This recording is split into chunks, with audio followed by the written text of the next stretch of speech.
Hello, my name's Selene, and today I'm going to be exploring Not Krai. This is just going to be a chill video that you can probably put on the background. I might yap a bit. I'll also show you my map. Right now, the goal is just to get most of the teleport waypoints and also getting chest or oculi along the way. As I said before, I just finished the Archon quest, both Act 1 and 2, and they were very good. I have to say, I think Not Cry story wise could beat Fontaine. Act 1 was incredible, and my favorite part has to be honestly Yehoda. She is an iconic character, a great comic relief, and I was surprised to like Lauma's character. I thought she was going to be very one note, and at first I was like, ugh, she's being too kind.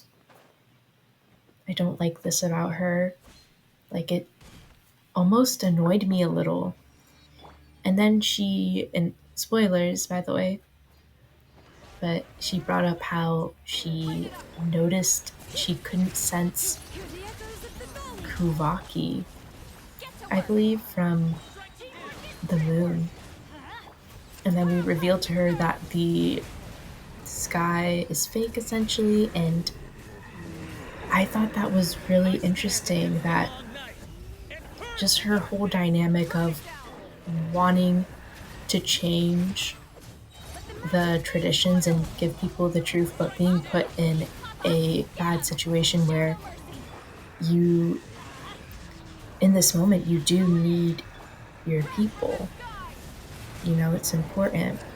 But I like the conclusion she came to in the end, which was that there is no perfect time at this point. It needs to be said.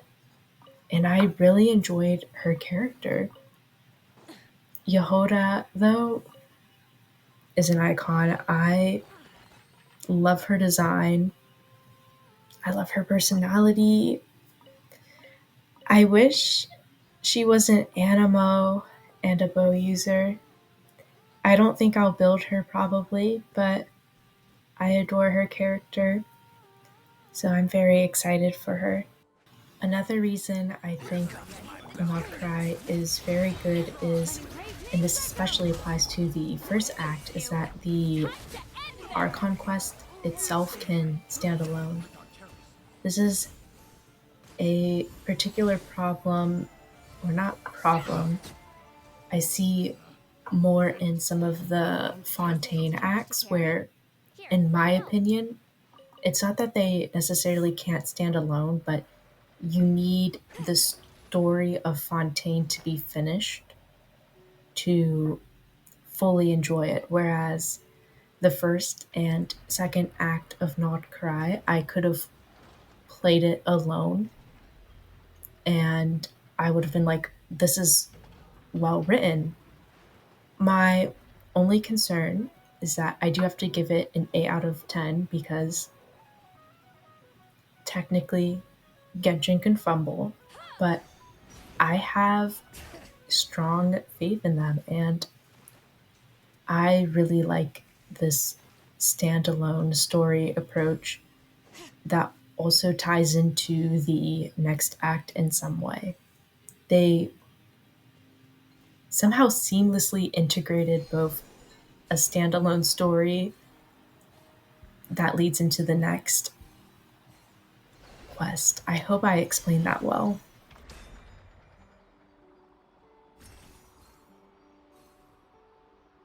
I'm wondering, what are your thoughts on the Kuhenki? It's really hard to beat Saurians after Natlin. The exploration was just great, and my personal favorite had to be the Kukasaurs. So seeing the Kuhenki and playing with them, it's a bit more clunky for me. I do still enjoy them, but you can't compete with the Saurians, you know?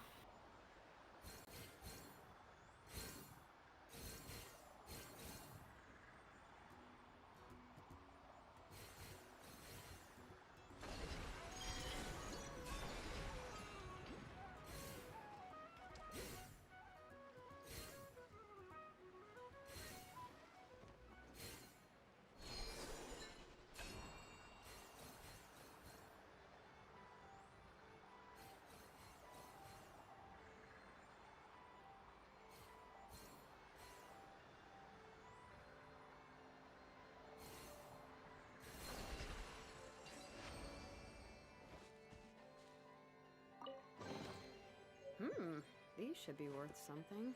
Go on, take it. I really like this team for exploration, and I often use it as my exploration team in general. I would say the only person I would consider changing is Bennett to Farina, but I love mainly Mavwika and Zalonin for exploration because Zalonin is great for climbing and also just traveling faster, and Mavwika's motorcycle is really useful. I use the sit lolly jump, I guess, quite often, and then Bennett just works really well in this team, so that's why I have him, but I think he's easily replaceable with someone like Farina since she can walk on water, or someone else who can traverse the water.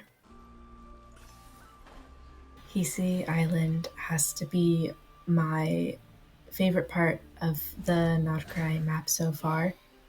It is so beautiful, and I love the purpley blue landscaping. I also love using my current friendship team, Sitlali, Farazan, Barbara, and Skirk. They all really match. More so the color scheme when exploring here, especially Skirk and Sitlali. So I just really love seeing them on the island. And it's just so beautiful. Usually in every region there is an awe moment, and I definitely had one for Hiisi Island. I can't say I really had it for the Return to Fatui my collection. operative place or for Nasha Town. I wish I did, but I also don't get to explore inside the Fatui building, which will probably change my mind.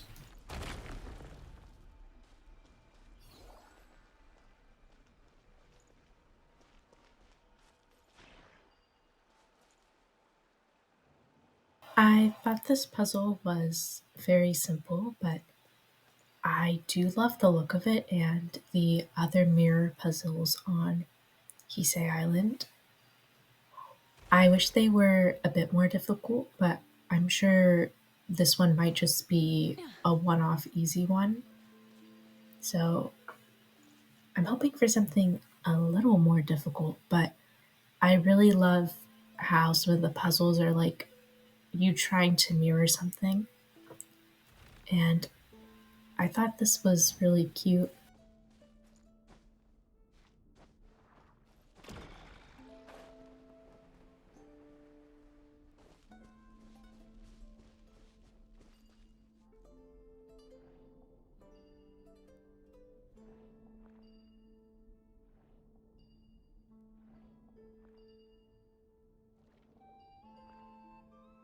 Many insects have a compulsion to follow the light, and humans are the same. Except we call that light hope.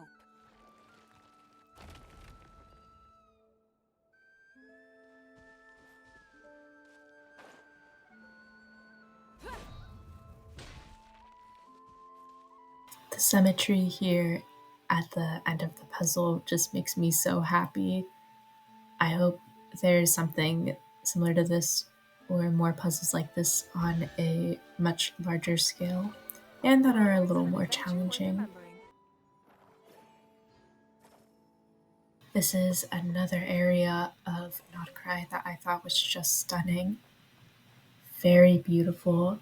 I think you should check this place out. I don't know if I should have this or Hiisi Island be a part of my thumbnail. I will have to say the Columbina statue is just so iconic, but maybe this is my favorite area.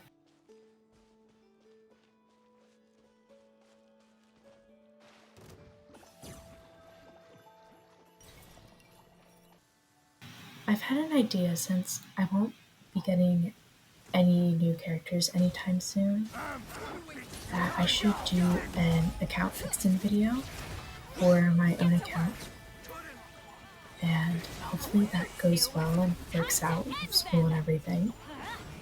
I really want to focus on coaching the most, or artifact builds that could be improved, or craftable weapons that aren't full refinement. I believe both my Malvika and Frieda's weapons could be refined to R5. Something to add to my collection.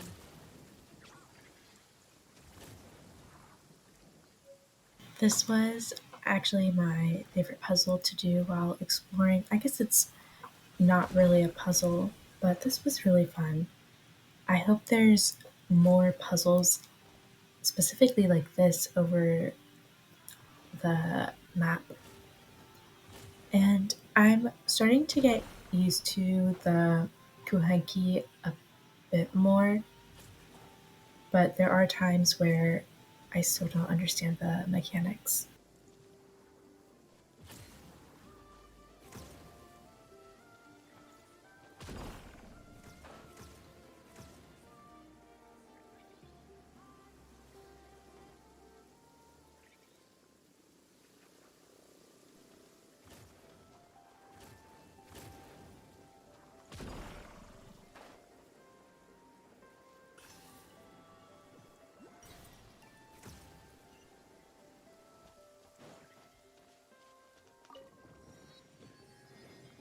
We're finally at the Fatui's base, and I just want to talk a bit about Sandroni's character. I really like it, the bratty personality. She's very expressive in a different way from Yehoda, where Yehoda's more the comic relief. Sandrone is, I guess, much more angry, but it's hard to take her as a serious threat right now. I'm excited to see what they do with her in the future, though. I'm hoping for her character to become more of a threat to the Traveler, even though I have a feeling that Dottore or Piero will probably fulfill that role later more than Sandrone will. Right now, my impressions of her is more that she just wants to do her thing, do her research, and basically have the Fatui fund it. It's more of like a convenience to her, but I also haven't read up on lore. That's just the impression I get from her.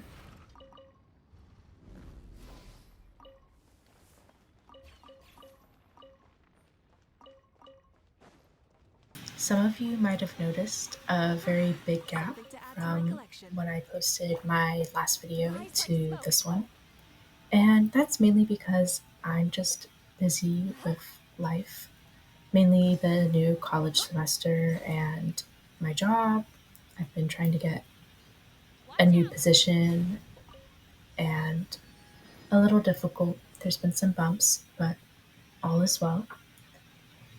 And overall, I've just been busy with real life. I also took a break from Genshin because I didn't want to burn myself out before the latest region came. So that could hopefully help me just enjoy the game more. I often find when I play through the whole game and I keep grinding, it's just not enjoyable. So taking a break was honestly very good for me.